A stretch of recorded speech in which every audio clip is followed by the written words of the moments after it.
a tea time snack, coffee and chocolate cake, a mildly sweet cake which would delight not only your family but delight yourself as well.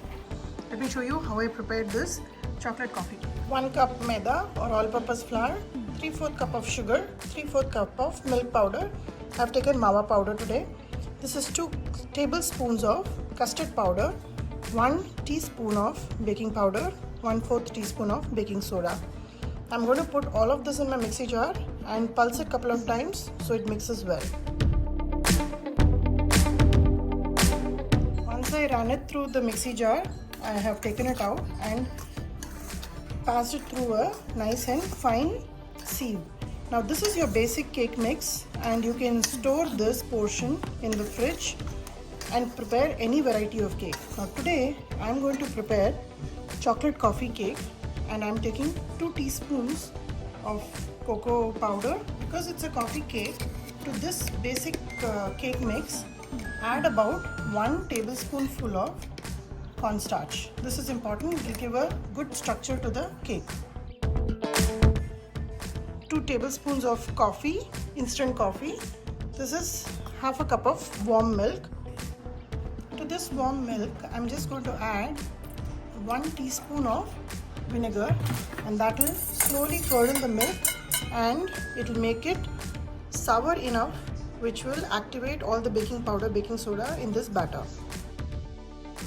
After mixing the milk and vinegar, add 1/4 cup of oil. I'm using sunflower oil and I'm just going to mix it well. It should be well incorporated.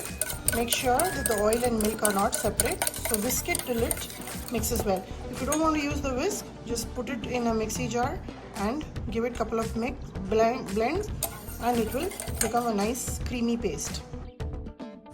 Once all this is mixed well, it should be creamy like this. Add the 2 tablespoons of coffee powder in here. Add the cocoa powder in the dry mix. This is important because the coffee needs to mix well with the wet ingredients to give away all the taste, and the cocoa powder needs to be mixed with the basic cake mix that we prepared. So just prepare this, keep it ready, and to this I'm going to add another half a cup of warm milk. Here goes the other half cup, and this mix, the wet portion for the cake is ready. Now just keep it ready, whisk it a little bit more so it's nice and frothy. Now I have the dry ingredients ready, the wet ingredients are ready, and I have about half a cup of milk extra in case if I require to add. Now keep all this ready, and here is my cake tin which I have also greased. Line it with a parchment paper so it's easy to take out. So just put a parchment paper in and just make sure it sticks to the side so that way it will be easy to just pull out.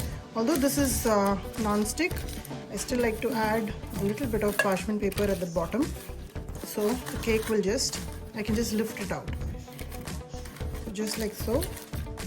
Now keep all this ready, and now if your oven is not ready, do not mix the wet and the dry ingredients. Make sure your oven is preheating at 350 degrees. Before it's ready, do not mix it. So let's just wait for about 2 minutes. My oven is ready. Now it's time to mix the cake batter and pour it in the cake tin.